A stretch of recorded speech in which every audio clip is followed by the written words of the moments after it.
Oi pessoal, tudo bem? A gente vai ter uma live hoje falando sobre a nutrição no esporte, os alimentos no desempenho esportivo.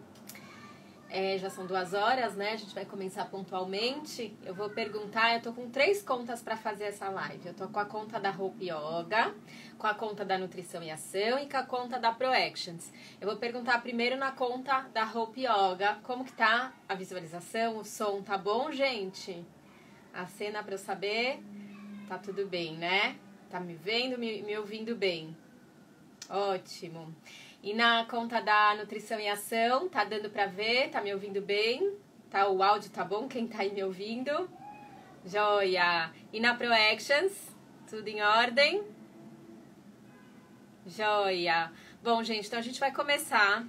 Eu gosto muito de falar em nutrição esportiva, porque a gente, quando fala em nutrição esportiva, a gente tá olhando e analisando a individualidade de cada pessoa. Então, eu vou falar aqui do que significa, da importância de alguns alimentos e nutrientes no esporte.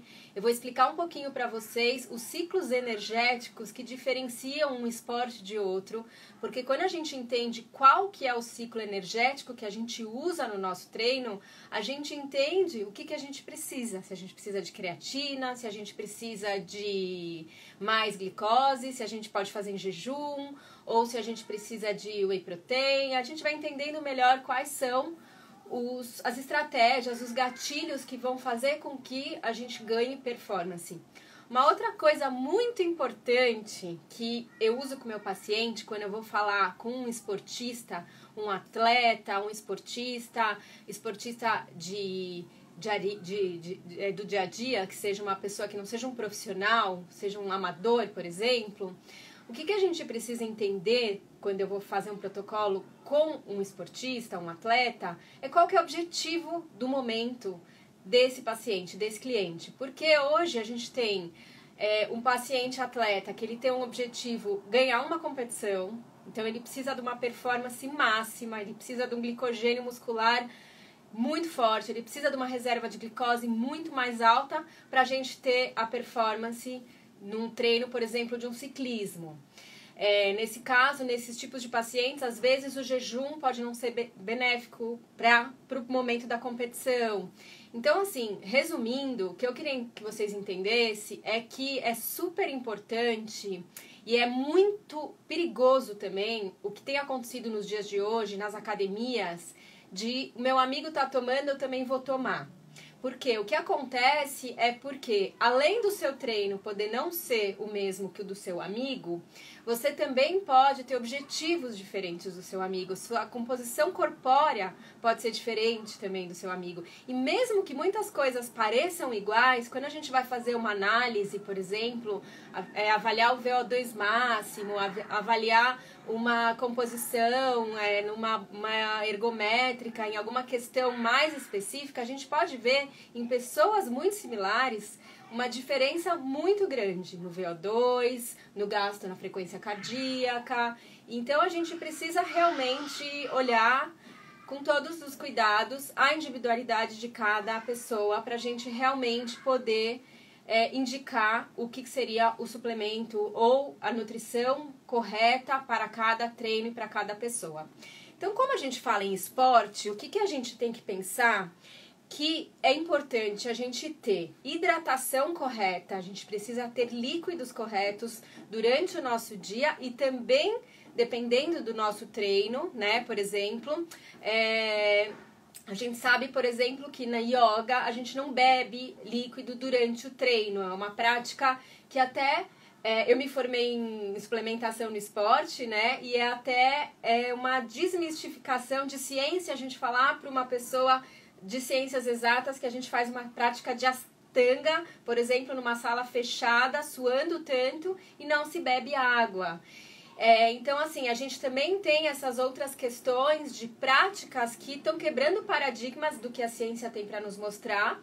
Mas, por exemplo, o que eu recomendo, atendo muito o pessoal do yoga, até por eu ser uma yoga influencer também, ser uma praticante intermediária de Ashtanga, e o que eu sinto é que as pessoas, o que eu percebo que eu recomendo muito no meu protocolo de pacientes do yoga é que elas precisam estar ingerindo uma quantidade de água muito grande. Se elas vão praticar de manhã, elas precisam ter hidratada à noite, elas precisam dormir bem, porque o sono hidrata também a gente. E a gente precisa, assim que acorda, tomar uns 2 copos de água antes de ingressar numa prática de Ashtanga, porque aí a gente tem essa reserva. E aí algumas pessoas me falam, mas isso me atrapalha, se eu tomo 2 copos de água eu tenho que parar no meio para fazer xixi. Então isso é um empecilho que pode acontecer, tem que parar no meio para fazer xixi. E é aquela coisa, né, assim, a gente tem que tendo esse equilíbrio, essa flexibilidade pra gente entender, tá bom, hoje você vai estar num workshop que você não pode parar e tal, então você bebe um copo, mas também talvez essa hidratação te falte no meio do treino. Então é importante a gente ir conhecendo, sentindo esse equilíbrio, ouvindo o paciente, falar, não, Dani, eu fiquei super bem, tomei um copo só, pra mim é melhor, porque senão eu paro no meio, o corpo esfria, isso me atrapalha. Então eu sou muito a favor de escutar a individualidade de cada um, porque a gente tem uma ciência, mas essa ciência, cada vez mais eu percebo que ela nunca vai ser igual para um e para outro. Então a gente tem que entender a individualidade de cada um. Então, o que a gente já falou, importantíssimo, a hidratação, que a gente precisa estar hidratado, principalmente nos esportes de resistência, de longa duração, ciclismos, por exemplo, esportes que a gente soa, que a gente pega o sol demais, a gente precisa ter uma garrafinha para estar se hidratando, e a gente também tem que cuidar dessa hidratação no pós e no pré-treino também, que é super importante. Quando a gente fala de esporte, a gente pensa só em alimento, em água, em líquidos, em proteínas, em suplementos, mas a gente vai falar de um outro fator que é muito importante, que é o ciclo circadiano, que é onde entra o sono. O sono, para uma pessoa que faz prática de esporte com frequência e que deseja performance, que deseja resultados dessa prática esportiva, ele é fundamental.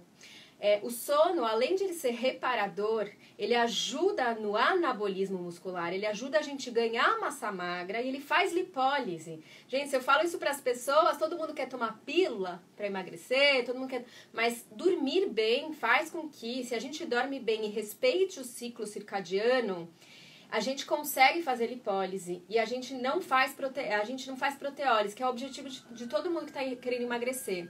Um grande problema e um grande desafio quando a gente pega um paciente esportista que quer emagrecer é fazer com que ele tenha lipólise, quebra de gordura, e que ele não tenha proteólise, quebra de proteína, né? Então, quando a gente fala em queimar um corpo termogênico que está queimando, a gente tem que focar isso na lipólise. Existem algumas estratégias para a gente fazer isso. Ora, essas estratégias podem estar ligadas ao jejum, mas uma coisa importante, o treino em jejum, a gente tem uma elevação muito alta de cortisol durante o jejum.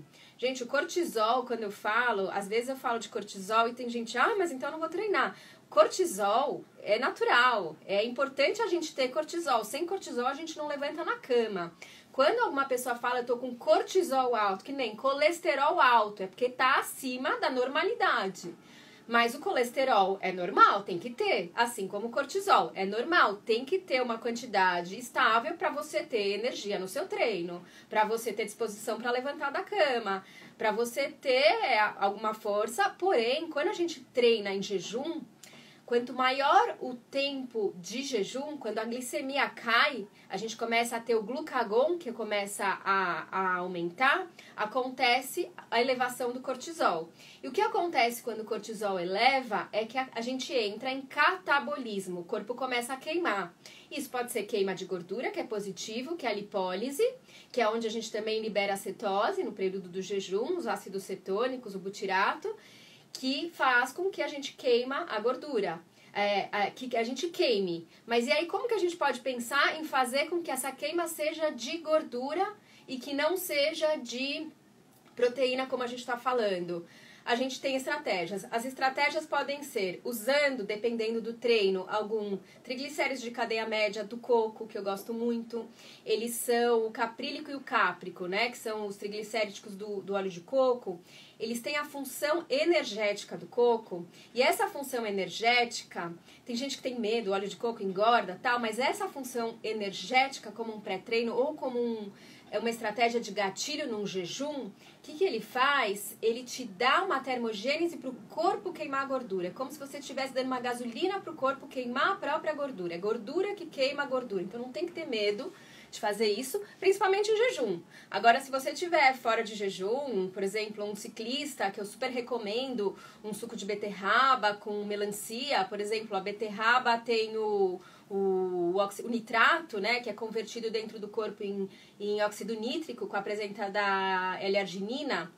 E, por exemplo, um suco de beterraba com melancia tem esse nitrato para treinadores de ciclismo, de endurance, de longa duração, é excelente, é importantíssimo a gente ter e também é bom para esse reparo muscular. Aí você vai me perguntar, mas então eu ponho também o TCM aqui, você posso pôr? Alguns casos sim, mas aí ele já entra.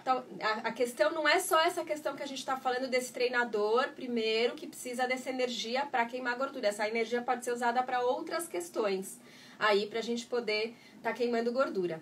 Então, o que é importante a gente entender aqui, assim, quando a gente fala em treino, é a gente entender qual é o nosso treino, qual que é o tipo do nosso treino. Então, a gente tem 3 tipos de metabolismos energéticos. O meu TCC de nutrição esportiva foi sobre yoga. E foi muito bacana, porque a minha professora assessora que estava comigo, para ela foi uma quebra de paradigmas, muitas questões no Ashtanga Yoga, muita gente pensava que a gente só ficava lá meditando. E a conclusão que elas chegaram, assim, comigo, não foi esse o tópico do tema. O tema, ele queria muito mais mostrar o perfil nutricional das pessoas que praticavam yoga, porque a gente hoje percebe que as pessoas do yoga, que têm essa sensibilidade um pouco mais ao corpo, à mente, eles têm um pouco mais de uma consciência nutricional. Esse foi o objetivo do TCC.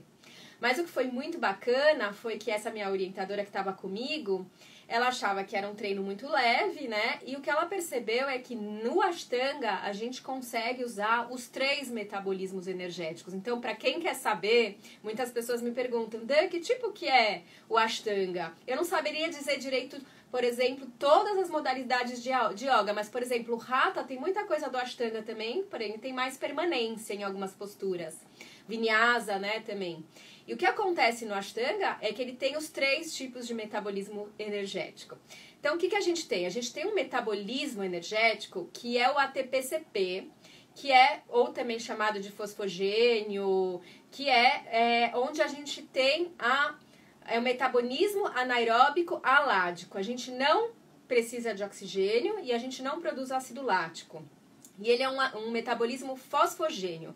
Esse primeiro ciclo energético, ele aparece quando a gente tem 30 segundos de exercícios. Então, são exercícios de curtíssima duração, são muito curtos, e de intensidade. Então, é um salto, é um arremesso, é essa energia que a gente precisa para esse momento. E aqui, quando a gente fala fosfogênio, a gente tem ATP, que é transformada em energia, que dá energia muscular, energia metabólica, energia de performance, para a gente desenvolver nosso treino. O músculo, quando ele se contrai, ele se converte em ADP, de ATP, que é tri, ele vai para ADP, que é difosfato. E aí, quando a gente tem um estoque de fosfato no corpo, a gente tem mais ciclos de energia acontecendo nesse período. Esse período não pode se estender muito, porque quando ele se estende muito, ele já entra no outro, que é o anaeróbico lático. Porém, o que a gente sabe, se é uma pessoa que tem os saltos, que tem os arremessos, que tem algumas outras coisas, e de repente precisam ganhar uma competição e precisam desse suporte, talvez nesse caso a creatina seja muito interessante para esses tiros imediatos de 30 segundos. Que, por exemplo, no Ashtanga acontece quando a gente faz uma handstand, por exemplo, ou um salto, uma passagem, acontece que elas duram menos de 30 segundos, e onde a gente gasta este primeiro ATP fosfagênio que a gente está falando, né? Aí no segundo, a gente entra nesse anaeróbico lático, que ele continua sendo sem a presença de oxigênio, porém, ele produz ácido lático. E nesse caso, a gente acaba usando o glicogênio muscular, glicogênio, para a gente começar a ter energia. São treinos aqui de força, musculação, que tem uma duração não tão longa como um treino de longa duração de um ciclismo, de um endurance, mas ele tem uma duração que pode durar um pouco mais, por exemplo, uns 10, 20 minutos, aí a gente ainda pode usar esse metabolismo. Quando a gente entra num metabolismo aeróbico, então nesse metabolismo de força, também a gente deve analisar qual que é o seu objetivo com isso. Você já tá magro, você não quer emagrecer, você quer só ganhar massa muscular ou não, você quer ganhar uma competição, e aí a gente vai definir qual é a estratégia certa para você poder estar trabalhando nesse treino. E aí, quando a gente entra no treino de longa duração, que vocês viram, então, quando a gente está falando de Ashtanga, que a gente entra nos 3, que para quem conhece a prática, a gente entra nos 3. Aí, a Ashtanga é uma prática de 2 horas e 20, por exemplo, e a gente trabalha o metabolismo energético, onde tem aeróbico, lático, ou seja, a gente usa o oxigênio e a gente produz o ácido lático também. O que acontece nessas horas, por exemplo, em jejum, uma Ashtanga em jejum? O que acontece é que quando acaba a nossa reserva de glicogênio, de energia mesmo, o que a gente vai fazer? A gente vai fazer, e se a gente está em jejum ainda e acabou a nossa reserva, a gente vai entrar num processo que chama neogliconeogênese, que é onde o corpo pode produzir corpos cetônicos para conseguir substratos de energia. Aí, de novo, nesse momento a gente vai falar, tem que tomar cuidado para que essa neogliconeogênese não queime a massa magra, porque todo o processo que a gente fala catabólico de quebra, né, ele pode ser direcionado a massa magra. Por isso, gente, um dos suplementos que hoje eu tenho acompanhado na literatura científica, que eu tenho estudado, que tem sido, assim, o campeão de todos eles, é para esse objetivo, tá? Que eu tô falando principalmente gente que quer lipólise, queima de gordura, mas não quer proteólise, queima de massa magra. Nunca queremos proteólise, gente. Se um dia uma pessoa, um paciente, se alguém é nutricionista aqui, ou mesmo quem não é, entender que pessoas que às vezes chegam pra mim no consultório e falam, Dani, mas eu quero perder massa magra, eu quero perder tudo, eu quero ficar seca. O que é importante a gente saber é que a massa magra, ela não precisa ser uma pessoa musculosa para ela ter uma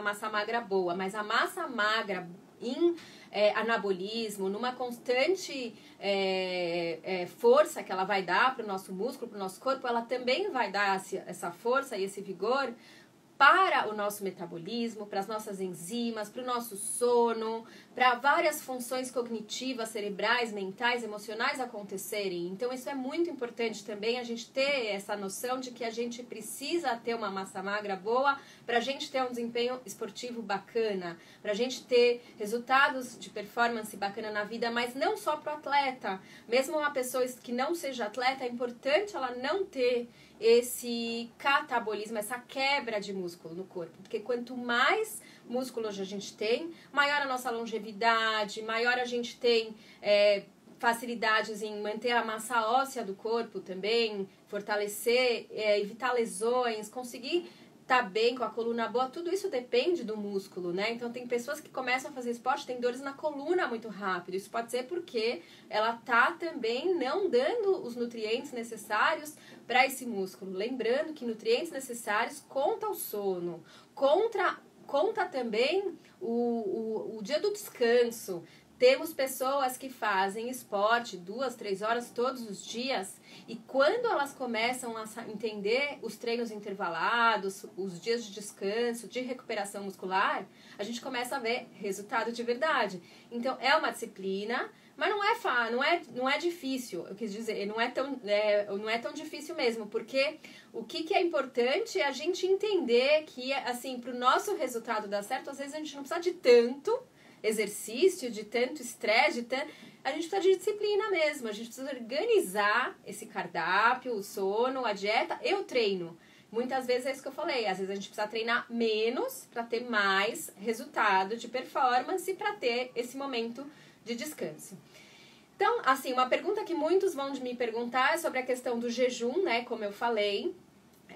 O jejum como maneira de fazer o emagrecimento com o esporte, ele pode ser positivo. A questão do jejum na área esportiva, ela é milenar. Ela era já praticada pelo homem primata. Então, a gente não tinha o primata, o homem antigo, ele não tinha uma geladeira dentro de casa, ele não tinha uma despensa dentro de casa, ele acordava com a luz do dia, porque não tinha cortina para cobrir o sol, então ele acordava com a luz do dia. Então ele acordava cedo, de madrugada, isso já é uma coisa muito positiva, uma das coisas que a gente deve procurar também nesse ciclo circadiano, dormir mais cedo e acordar mais cedo, né? Os horários de acordo com a noite e com o dia são os ideais. E até o nosso consumo de alimentos de acordo com esse ciclo circadiano também é incrível. E aí o homem acordava, o primata, e o que ele ia fazer? Ele ia caçar. E ele caçava o seu próprio alimento fazendo um esporte. Então isso mostra que a gente tem fisiologia para isso. A gente tem fisiologia para fazer esporte em jejum. Então nós do Ashtanga, a gente sabe que a gente vem de técnicas milenares que já falavam isso, e hoje quem pratica Ashtanga sabe que durante o jejum a gente consegue muita coisa. Eu percebo, como minha opinião própria, tá? O que eu sinto da minha prática em jejum? Eu sinto que a minha prática em jejum eu tenho muito foco, eu sinto que eu tenho muito equilíbrio, eu sinto que eu tenho muita concentração, porém, eu não sei se isso está relacionado exatamente ao jejum ou ao horário do dia. As minhas maiores conquistas, meus maiores recordes nos asanas, nas posturas, foram sempre à tarde. Então é um período que eu já tô com um pouco mais o corpo mais flexível e tal, eu já tô mais alimentada e tal. Mas assim, essa prática diária em jejum, é isso, eu não tô buscando um resultado específico, eu tô usando ela como uma medicina pra mim, ela me faz muito bem, ela me deixa com pique, com foco pro resto do dia. Mas as minhas verdadeiras conquistas de asanas, de kapotasanas, de posturas mais difíceis, eu acabo conquistando em outros horários, não tão cedo, né? Com algumas exceções, que às vezes eu até cheguei lá, mas não é tão cedo. Então, o que é importante é isso, a gente entender que assim, o jejum ele pode ser bom para algumas atividades, ele pode ser bom para quando o objetivo não é performance. Gente, quando o objetivo é performance, é resultado, é competição, o jejum não é uma boa, nunca vai ser uma boa, porque o que a gente vai ter um cortisol mais alto e vai ter mais catabolismo, então a gente vai ter menos reserva de glicogênio, glicose, para a gente estar convertendo em ATP, em energia, e isso faz com que a gente possa perder a competição. Então a gente tem que analisar se o esportista está pensando em competição ou está pensando apenas na estética.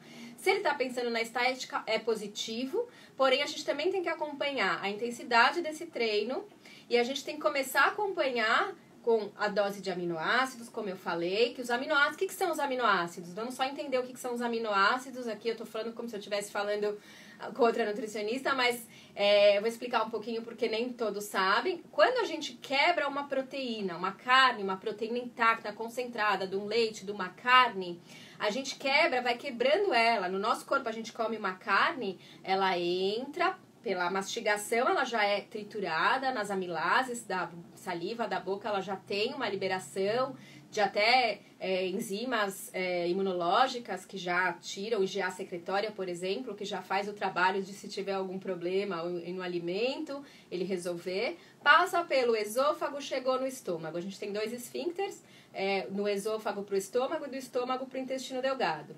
Esses esfíncteres, quando chegou no estômago, eles ficam fechados. Qual que é o efeito? A gente libera ácido clorídrico através da gastrina. E o ácido clorídrico, o que ele faz com essa proteína? Ele faz... Aí a gente tem a tripsina, que é convertida em pepsina, que degrada essa proteína em aminoácidos. Então, a gente primeiro entende que a gente precisa ter uma função gástrica excelente para que essa conversão ocorra bem. Então, a gente tem que ter muita produção de ácido clorídrico. Todas as pessoas têm? Para mim, chega muita gente que não tem. Um idoso, por exemplo, não tem. Pessoas com quadro de desbiose não têm essa produção de ácido clorídrico tão boa. Então, o que acontece é que a falta dessa produção de ácido clorídrico pode causar, tanto no atleta quanto no não atleta, esse catabolismo muscular, que chama sarcopenia também, que é a perda de massa magra. E a perda de massa magra, além de causar um aumento na porcentagem de gordura, ela mexe na nossa tireoide, ela mexe nas enzimas hepáticas, ela mexe nas partes emocionais, sistema nervoso central inteiro. Então, olha como é importante também a gente entender que assim, não é só que suplemento eu tomo e tudo, é importante a gente trabalhar essa simbiose, é importante a gente entender que a gente tem que ter um intestino equilibrado, olhar para o nosso intestino. E quando a gente equilibra esse intestino, a gente consegue ter mais absorções de nutrientes. Então, pensando, por exemplo, num atleta, ou numa pessoa que nem tem tanto, ou numa pessoa que tá tudo funcionando super bem, mas ela precisa de uma absorção rápida desse aminoácido. Ela não quer passar por todo esse processo digestivo, porque o músculo dela às vezes não pode esperar. O que a gente faz? A gente dá esses aminoácidos essenciais ou não essenciais, que são, por exemplo, tem os BCAAs, tem os aminoácidos essenciais, que são esses aminoácidos já digeridos, já fizeram esse trabalho todo e a gente poupa um pouco o nosso estômago de produzir, depender do ácido clorídrico. E aí a gente chega no intestino delgado com aquela absorção máxima, e aquela absorção máxima, linda, maravilhosa, vai para o nosso músculo ganha força e energia, a gente tem mais performance, a gente tem mais cérebro, mais sistema nervoso central, e a gente tem muitos resultados, resistência à insulina cai, a gente tem muitos resultados bacanas de performance para o nosso corpo. E o que é importantíssimo eu falar para vocês? Que quando a gente fala nessa questão de aminoácidos, de proteína que a gente tem que ter, a gente não pode se prender no pós-treino e no pré-treino. Isso é um grande erro da nutrição, é uma grande correção que eu faço dia a dia com meu paciente. Assim, tanto pessoas me perguntando por WhatsApp, o que eu tomo pré-treino, o que eu tomo pós-treino? Pra gente ter um resultado estético de massa muscular e ter esse objeto, diminuir porcentagem de gordura, ter lipólise, proteólise, do jeito que a gente falou que é a característica ideal, o que a gente precisa, que é importantíssimo, é manter a aminoglicemia do corpo durante as horas que a gente estiver acordado. Então, é importante a gente ter essa quantidade de aminoácidos, ou a gente pode ter eles já hidrolisados na forma de aminoácidos, ou na proteína também, durante o dia, para a gente não ter esses picos de catabolismo, de quebra de proteína, onde cai. Então, de repente, você está indo bem, de repente faltou e aí o corpo busca, tira em algum momento do dia. Então, isso que é muito importante. Então, a gente tem que pensar que a gente pode estar assim. Então, vamos supor se uma pessoa quer fazer o jejum. Eu vou dar um exemplo para vocês. O jejum ideal é a gente começar mais ou menos, por exemplo, também depende da pessoa, do horário das pessoas, que horários que elas vão dormir, se algumas trabalham à noite, por mais que eu vou falar que o ideal é o ciclo circadiano, eu também não posso, de repente, mudar uma pessoa do dia para a noite. Então, ouvindo a pessoa, o que eu mais consigo hoje, assim, cruzar de jejum, é quando a pessoa faz a última refeição às 7, e aí a partir das 8 da noite até o dia seguinte, ao meio-dia, ela fica sem fazer a refeição, que é o regime, o que a gente fala de 18 por 12, 18 por 8 desse... 12 por 8, desculpa, desse tipo de jejum, que a gente tem uma janela alimentada de 8 horas e 12 horas de jejum. Esse seria o jejum que eu mais pratico. Todos os dias, não. Alguns dias da semana. Pode treinar para ter quebra de lipídio, lipólise? Pode treinar, se o objetivo for esse. O que a gente... incríveis, tá? Ai, desculpa, eu voltei aqui. Agora eu voltei, eu vi que pausou na ProActions. Então, aí seria isso, pode tomar essa água com limão. E aí, se a pessoa for para um treino, por exemplo, eu falaria para ela usar um TCM de coco com um café para dar esse estímulo da cafeína com TCM de coco, essa termogênese, dá energia, ainda coloca uma cúrcuma, uma pimenta, uma canela, que são esses termogênicos, beber bastante água e faz um treino e a gente fica sempre num acompanhamento, sempre com distanciamento, sempre vendo a certa adaptação do seu paciente no jejum. E aí, assim, a partir do momento que a gente vai recebendo esse feedback do paciente, que ele está tendo uma certa adaptação boa, a gente pode pôr para 2 vezes na semana, para 3 vezes na semana, e aí a gente vai tendo mais resultados nesse emagrecimento, vai ganhando consistência, vai ganhando o objetivo que ele quer para o treino. Então, isso aí, mais ou menos, quando fosse... Aí ele treinou, mais ou menos quando for umas 10, 11 horas, meio-dia, até, vamos supor, antes do almoço, 1 hora antes, ele for fazer, ele pode tomar um sachê de 10 gramas, dependendo, às vezes, quando é homem, eu trabalho com 20 gramas até, dos aminoácidos essenciais. Porque aí, neste momento que ele está em jejum, lembra que a gente falou no começo, em jejum, cortisol sobe. Quando a insulina cai, cortisol sobe. Cortisol alto, cuidado que podemos ter quebra de proteólise, quebra de massa muscular. Quebra a massa muscular, o que acontece? A gente acaba tendo maior porcentagem de gordura. Então, nosso objetivo dançou. Então, o que a gente faz? Justamente quando a gente vai quebrar o jejum, a gente já tá com os aminoácidos na sua forma já digerida, que ele vai ser absorvido imediatamente, e ele te dá essa carga para isso. Uma outra estratégia é tomar 5 gramas aí, 5 gramas no meio da tarde, por exemplo. Porcionar melhor isso também para a gente manter essa aminoglicemia do jeito que eu falei, que também é bem importante, bem valioso a gente também manter essa aminoglicemia. E o que eu percebo, que é uma estratégia que eu uso muito com meus pacientes que estão querendo emagrecer, é fazer, por exemplo, o lanche da tarde do aminoácido também, ou do whey protein. O whey protein também tem seus benefícios, e o whey protein, às vezes, no lanche da tarde, ele é mais bacana porque ele é mais palatável do que o amino. Tem alguns aminos que eu recomendo que eles já vêm com sabor tangerina. Ó, primeira coisa, eu sempre que eu vou indicar um suplemento nutricional, um suplemento esportivo, eu vou olhar os ingredientes e ver se não tem lixo. Porque isso também é fundamental, a gente vê o quanto mais puro é o nosso nutriente. Então, quando a gente vai usar um whey protein, o whey protein, o que ele é? O whey protein, ele é a proteína do soro do leite. Eu não sou a favor de leite, mas eu sou a favor do whey protein. Ué, o que é isso? Me explica melhor essa contradição. Na verdade, o whey protein que eu indico e que eu uso pra mim é o isolado e hidrolisado. Então, o isolado quer dizer que tirou a lactose, tirou a caseína e pegamos a proteína do soro, que é riquíssima em nutrientes. Essa proteína do soro, no passado, enquanto não sabiam-se sua qualidade nutricional, enquanto ela era desconhecida, essa qualidade nutricional, ela era descartada pela indústria. Essa proteína do soro, ela é produzida, por exemplo, quando vai fazer o queijo, esse soro sobra e aí ele vai para o whey protein hoje, mas no passado ele ia para o lixo, não sabiam-se e começaram a estudar esse soro e viram o quanto ele tem de benefícios de aminoácidos, as glutationas, que são formações de 3 aminoácidos que tem, por exemplo, a lisina e a arginina no whey protein, que são grandes, por exemplo, fatores imunológicos, procitocinas inflamatórias, ajudam na imunidade. O whey protein também tem as proteínas que ajudam no sistema nervoso central, funções cognitivas. Eu uso muito para pacientes com problema de demência, problemas de Parkinson, porque ele aumenta também o fato dessas funções cognitivas do aminoácido que ele tem hidrolisado, mas ele também tem a capacidade de aumentar a força muscular. Por exemplo, no Parkinson é essencial essa força muscular que a pessoa precisa para essa fraqueza que acaba acontecendo, esse catabolismo que acaba acontecendo por conta da doença. Então, o que é importante? Então, aí que eu falei, voltando só então nos lanchinhos, por exemplo, da tarde, é um bom horário pra gente procurar comer whey protein, fazer um shake de whey protein, bater com leite de coco, ou fazer o aminoácido para quem não tá com muita vontade de comer coisa gostosa e tal. Essa estratégia para algumas pessoas dá muito certo, e para algumas outras pessoas elas me podem falar, Dan, não dá, para mim eu preciso mastigar. Mas é uma das estratégias que para quem consegue, o resultado é incrível, emagrece, seca, é incrível, porque você mantém a aminoglicemia.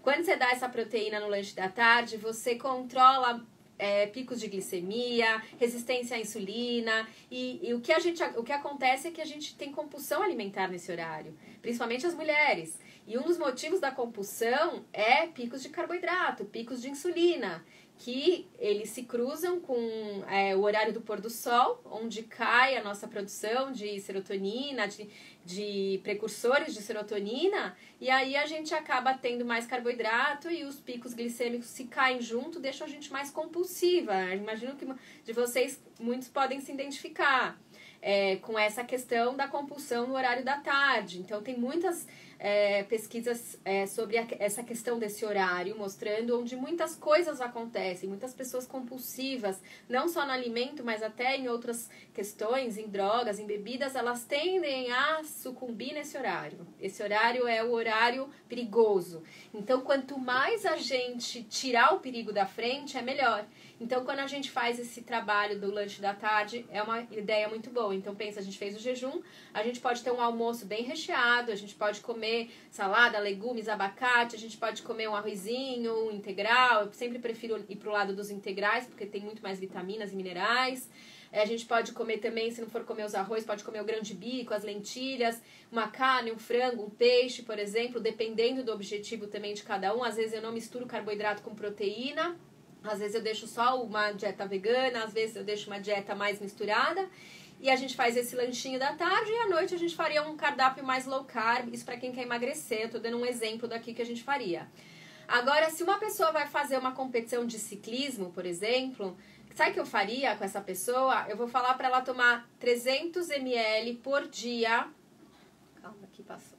300 ml por dia de suco de beterraba com melancia, que é, por exemplo, a força que eles têm, que é em relação ao nitrato. A melancia, no caso, tem a citrulina, que eles são grandes produtores de óxido nítrico, que fazem com que a gente tenha muito mais performance, muito mais recuperação, a gente tenha respostas cognitivas, a gente consiga relaxar o músculo depois na hora que precisa. Então é super interessante para isso. Ciclistas também a gente pode pensar em trabalhar com os carboidratos, com os suplementos de carboidratos, em alguns casos também, com Carbolift, por exemplo. Às vezes a gente vai pensar sempre num hidratação nesse treino. Às vezes não sempre a gente tem que pensar em hidratação num treino de longa duração de ciclistas, por exemplo. Meu marido é ciclista, então eu cuido bastante da parte dele, da alimentação dele, ajudo bastante ele também. Ele acaba também sendo meu cobaia, me passando os feedbacks e a gente vai fazendo ajustes. E tem um nutriente, assim, agora a gente falou dos macros, né, os carboidratos, as proteínas e etc. O que é importante, que é um nutriente muito bacana, que é um micronutriente, os micronutrientes que eu vou falar, que são muito importantes no esporte, que não podem faltar. O principal deles eu falaria que é o magnésio. Gente, a gente já viu barbaridades serem corrigidas com um simples magnésio. Então, isso pode virar dores, fadigas musculares, isso pode virar problemas de sono, a falta de magnésio, dores musculares, problemas de sono, problemas de recuperação, problemas de cãibra no esporte. E o magnésio, ele já é um mineral que tem deficiência no solo brasileiro. Fora isso, nem todas as pessoas têm um consumo de legumes e verduras tão grande, que são os alimentos que mais têm magnésio. E o que acontece é que é fato, a gente acaba tendo falta de magnésio na alimentação. E quando a gente está no esporte, a gente tem reservas de magnésio no corpo, o nosso corpo faz estoques de magnésio, mas quando o músculo contrai, a gente vai usando essas reservas. E uma hora, se a gente não tem esse magnésio na reserva, a gente pode... São as cãibras, por exemplo, que é um grande empecilho. Eu vou pôr aqui o carregador para ficar carregando só um pouquinho. Que é um grande empecilho no desempenho atlético. Então, para pessoas que estão também, qualquer tipo de esporte, musculação, na própria yoga, no próprio ciclismo, no aeróbico em geral, tem que estar de olho no magnésio.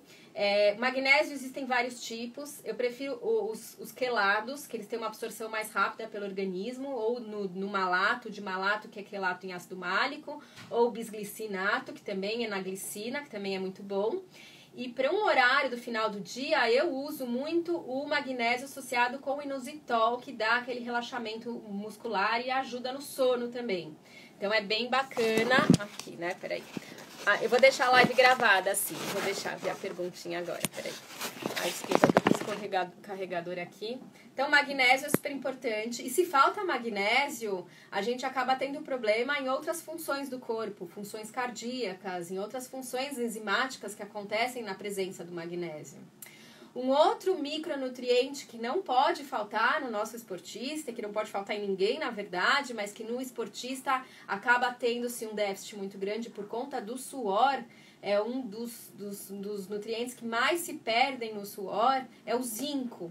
Então, o zinco é aquele nutriente que também ele é responsável por mais ou menos uns 300 processos metabólicos dentro do nosso corpo. Ele é fundamental para tanta coisa acontecer.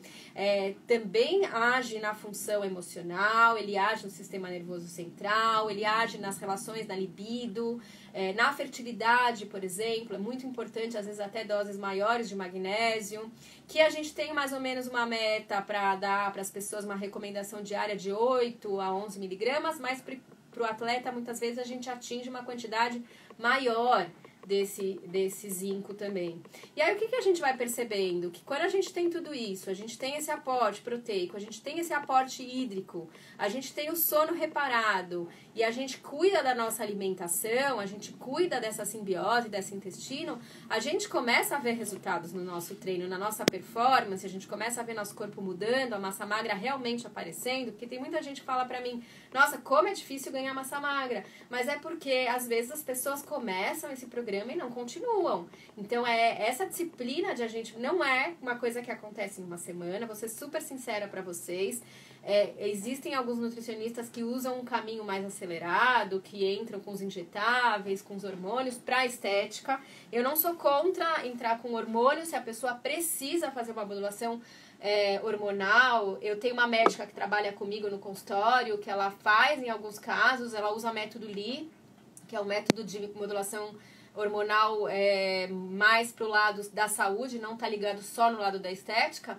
Mas quando a gente fala saúde estética, às vezes o bolo tá junto, porque se a gente tá com algum problema de ganhar massa magra, algum problema, geralmente tem alguma questão hormonal lá incomodando.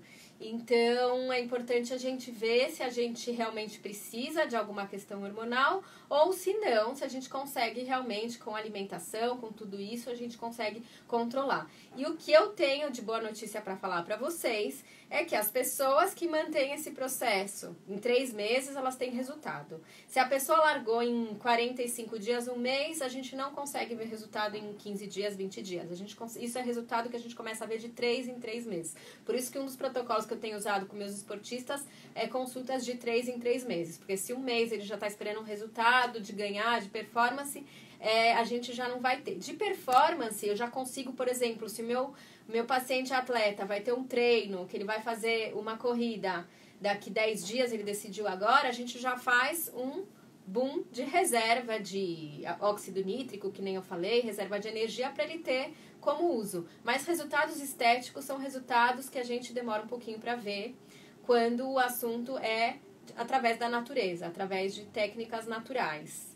Tá? Então, eu acho que é importante, assim, o que a gente precisa entender, que eu acho que é o mais importante, é que eu como nutricionista, eu já vi gente tomando a mais do que pode de suplementos esportivos, altas doses. Quando eu vou pedir exame, muitas vezes eu vejo que os exames podem estar desregulados por conta dessas altas doses de alguns suplementos esportivos. Tem que tomar cuidado com altas doses e também o que a gente tem que ter cuidado com doses muito baixas que não vão suprir o que a gente está esperando e aí a gente acaba se frustrando. Então, por isso que é importante, quando a gente vai esperar um acompanhamento, um resultado da performance, da estética com o esporte, com a nutrição, é importante a gente consultar um profissional. Eu falo porque assim, eu mesma percebo o quanto eu aprendi depois de eu fazer a pós-graduação em nutrição esportiva. Eu mesmo mudei muito a utilização de suplemento em mim, nos meus pacientes, e eu vi o quanto de erro que eu estava fazendo antes, usando coisa. Eu sempre era mais cautelosa, então eu preferia usar menos. Mas o menos não fazia nem cócega. Então, assim, essa questão dessa noção que você tem que ter com um profissional que te entenda é fundamental. Acho que é importantíssimo a gente ter. Eu acho que algumas pessoas até acabam tendo um pouco mais dessa consciência quando elas estudam também, buscam algum auxílio, entendem um pouco mais. Eu sinto que tem muitas pessoas que buscam. Eu percebo que hoje no meu consultório, hoje eu tô há 15 anos, né, como nutricionista já atendendo, e eu percebo que hoje as pessoas já são muito mais informadas sobre o que é uma nutrição saudável, sobre o que é... Deixa eu passar aqui direito que eu caí. O que é a nutrição saudável, um equilíbrio nutricional que a gente precisa. Eu não preciso tanto convencer as pessoas. Por isso que a nutrição integrativa faz muito parte do meu consultório, porque a gente trabalha de corpo, mente e alma. Eu também fiz o curso de Theta Healing. Eu acabei não terminando, não me formei no curso de Theta Healing, porque eu acabei ingressando em outro, onde eu tive um motivo que eu não consegui me formar, mas eu acabei ingressando em outro, nesse trabalho de cura, de meditação. E eu acredito muito que a gente é integrado com o corpo, com a mente, com a alma e que a gente precisa se olhar integrado, a gente precisa também ter um tempo para meditar um pouco, precisa respeitar esses horários do dia, o sono, a gente pode entender um pouco mais os horários da manhã e poder usufruir um pouco nesses horários da manhã. A gente pode usar e preencher o nosso roteiro com disciplina, com planejamento, com organização, porque é todo esse espaço mental que a gente precisa para a gente conseguir um resultado que geralmente é um resultado que muitas pessoas precisam ter, que incomoda muita gente, ou essa gordura extra, ou a falta de performance, ou a falta de energia para fazer um treino. Então eu sinto que assim, hoje o que eu queria falar para vocês é que quando a gente fala em nutrição esportiva, de novo, que nem introduzi, é um assunto que é muito individualizado, mas eu procurei preparar nessa live de hoje um pouco de fontes seguras para a gente poder usar em diversos tipos de treinos, em diversos tipos de pessoas, e a gente procurar mentalizar e entender qual que é a nosso objetivo.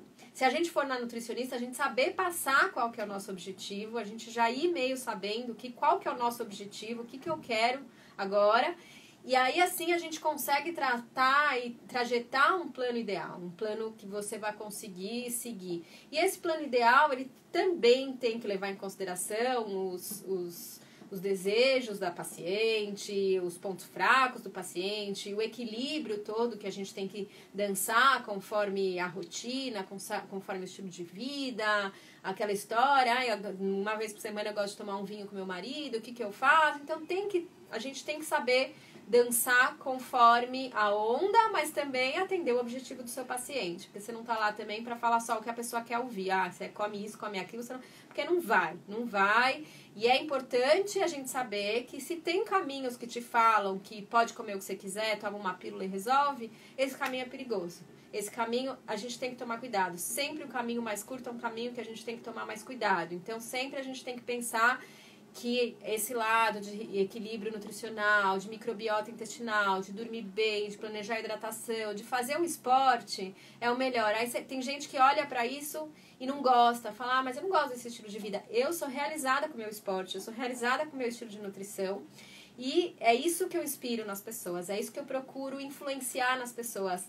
Que, na verdade, é pra gente procurar tá bem, é pra gente procurar ser feliz. A alimentação, ela não veio só pra nos dar prazeres no paladar e dar prazeres de sabor e etc. Ela veio pra gente entender que a gente precisa nutrir o nosso corpo. Quando a gente entende isso, a gente começa já a entender um pouco mais desse equilíbrio nutricional. O segundo passo, quando você vai fazer um esporte, procure um esporte que você goste. Porque quando você gosta do esporte, aquilo vai com você. Não é que você vai virar uma penitência no dia que você tiver que fazer esporte. Aquilo vai com você, com o maior prazer na vida, no automático. Quando você viu, você está querendo fazer mais e mais. Então, o segredo é a gente buscar amor pelas coisas que a gente faz no nosso trabalho, na nossa alimentação, no nosso esporte, na nossa vida. E que quando a gente faz isso, a gente consegue os resultados que a gente está procurando. Eu vou ver se tem alguma pergunta agora, vou dar uma olhada, vou dar uma encerrada aqui, eu vou ver se tem alguma pergunta. Eu não sou muito boa de responder as perguntas que estavam para trás, mas meu Instagram, eu vou falar para vocês qual que é o quem não tá no Nutrição e Ação, vou falar para vocês da Hope e da ProActions, é o Nutrição e Ação Daniela Horn, que ele inclusive tá na artezinha da Hope e da ProActions que divulgou. É o Nutrição e Ação Daniela Horn. Vocês podem entrar lá e me fazer as perguntas. Acompanhem os posts também. Eu tenho dado muitas dicas importantes. E eu posso estar auxiliando vocês também, tá? Por lá. Uma pergunta que eu tô vendo aqui na minha frente, do Instagram eu já respondi. Se pode tomar whey 2 vezes ao dia. Então, partindo do princípio, eu não te conheço, é a Cris, muito prazer. Mas assim, o que a gente tem que entender é que uma pessoa normal, ela precisa de 2 gramas de proteína por quilo de peso na dieta dela. E um atleta, em algumas situações, ele precisa de mais. Então, eu vou calcular quantas gramas de proteína você precisa no dia. E aí, eu vou ver qual que é o seu gasto na sua atividade física para te dizer se 2 é muito ou se 2 é pouco. Então, por isso que eu te falo, é importante a gente entender essa questão do cálculo proteico versus gasto energético pra gente ver se a gente não tá dando errado por aí, tá? Mais alguma pergunta? Se alguém quiser perguntar agora. Então, entre o BCA para triatlon e os aminoácidos essenciais, eu tô usando mais, eu tô preferindo mais, tô vendo mais resultados nos aminoácidos essenciais do que só no BCA, tá? Queria saber o suplemento que foi falado no meio da live para ter quebra de gordura. Então, aminoácido mesmo. O aminoácido é quando a gente entra nessa questão que você não estava no começo, né, Mari? Mas se quiser, a live vai ficar gravada para não ter que voltar tudo que eu já falei. Quando a gente tá no momento da queima de gordura, ele também pode ser o momento da queima de músculo. E pra gente não ter a queima de músculo e manter a queima de gordura, o melhor suplemento é o aminoácido essencial, tá? Eu gosto do amino. Eu gosto do amino. Pós ou pré, a mesma coisa. Para quem entrou agora, eu falei muito sobre o pré e o pós. O importante é a gente manter a nossa aminoglicemia durante a janela de refeição, que é o período que a gente está acordado. Então, não interessa tanto o pré e o pós se a gente não pensar nessa janela inteira de refeição, a gente ter essa aminoglicemia equilibrada, que é super importante a gente pensar, principalmente no café da manhã e nos lanches, porque é onde geralmente falta proteína, tá? O amino quebra o jejum e é uma ótima maneira de quebrar o jejum, sim, porque quando você quebra o jejum, sempre, eu vou falar, uma pessoa de jejum toma água com limão, que vai estar alcalinizando esse corpo, e quebrar com o amino é uma ótima maneira de a gente fazer o catabolismo, o ganho de massa muscular, né? Me abandonei, pra gente ter anabolismo muscular. Meu nome é Daniela Horn. Como aumentar o ácido clorídrico? Eu vou responder essa pergunta, eu acho que já tá dando aqui, mas eu adoro essa pergunta. Como aumentar o ácido clorídrico? Comendo comida de verdade, diminuindo o uso de fármacos crônicos. A gente muitas vezes está usando omeprazol, muitos remédios. Esses remédios, eles são inibidores da bomba de prótons, os prazóis da vida. E a bomba de prótons é ela que estimula o ácido clorídrico. E aí as pessoas que têm dores de estômago tomam para não ter acidez no estômago. Mas isso é um grande problema quando é usado cronicamente. Porque a gente precisa do ácido clorídrico, como a gente viu, senão a gente tem desnutrição. Então, é importante como a gente aumenta o ácido clorídrico. Tomando água com limão é muito bom, porque isso estimula. E também comendo alimentos de verdade, descascando mais, desembalando menos, ter uma simbiose no nosso intestino. É a melhor maneira de a gente ter uma boa digestão de ácido clorídrico, de várias outras enzimas metabólicas que precisam ser liberadas no processo digestivo. Tá? O nome do amino que eu indico, ou eu gosto do amino da Essential, não queria falar o nome de marcas, mas eu vou falar. Da Essential eu gosto bastante, que ele é uma latinha, que você pega em pó. E também tem o amino da Central Nutrition, que também é bem bacana. Creatina foi a que eu falei no começo, eu uso em alguns casos, principalmente nesses esportes que usam o metabolismo energético da creatinoquinase, que é o metabolismo fosfogênio, onde a gente precisa ter essa reserva de fosfato. Eu uso a creatina mais nesses casos e às vezes eu uso também em alguns casos de ciclistas para recuperação muscular ou para dar um empenho muscular aí também. Amino, isso mesmo. Ai, gente, mais alguma pergunta? Água com limão pode ser qualquer hora ou precisa ser em jejum? Sempre, pode ser qualquer hora. O limão, ele é sempre positivo. Eu ponho limão em tudo, na minha salada, no feijão. O limão, ele tem várias funções também importantes no nosso corpo. Além de ele ser alcalino, de ele aumentar a produção de ácido clorídrico, que nem a gente falou. Ele também é imunológico, muito grande, tem vitamina C, ele aumenta a absorção do corpo de vitaminas, de minerais, como por exemplo ferro, zinco, magnésio. É bem bacana usar limão em qualquer horário do dia, e especialmente em jejum ele tem essa função alcalina bem bacana também, tá? Alguma coisa a mais? Também me deu a creatina a mim. Então a creatina para algumas pessoas ela dá esse inchaço mesmo, que pode ser que o corpo dela não tá precisando de creatina, que o treino dela não tá usando esse metabólito de fosfogênese mesmo, que nem a gente tá falando, né? Por isso que é importante a gente olhar. Algumas pessoas com glutamina também. A glutamina, não falei, mas a glutamina também é maravilhosa. E ela, inclusive, é um substrato do intestino e do músculo. Então, ela também ajuda na própria produção do ácido clorídrico para quem me perguntou antes. E a glutamina, tem pessoas que falam, tô me sentindo inchada, em alguns casos de tomar, porém, se a gente ajusta ela, às vezes a quantidade um pouco mais certa, isso passa e a gente consegue manter esse objetivo da simbiose e do lado muscular, tá? Deixa eu ver se tem mais pergunta.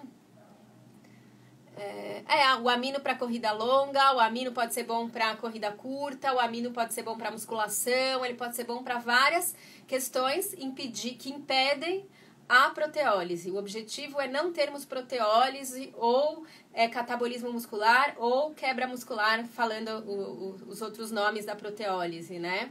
Então, isso que é importante, tá? Bom, é isso, gente. Acho que vai dar o tempo aqui. Então, qualquer dúvida eu vou encerrar. Qualquer dúvida vocês podem me chamar. Foi um prazer enorme dar essa live pra vocês. Eu tô aqui na Hope, na ProActions, todas as terças-feiras, às 2 horas. Ainda não sei o tema da semana que vem. Assim que eu souber, a gente divulga. Eu espero vocês. E pra mim é um prazer estar aqui com vocês. Obrigada, Hope. Obrigada, ProActions, pelo convite. Um beijo grande. Boa quarentena. Espero que vocês estejam bem aí, se cuidando e fazendo esporte. Beijos, gente.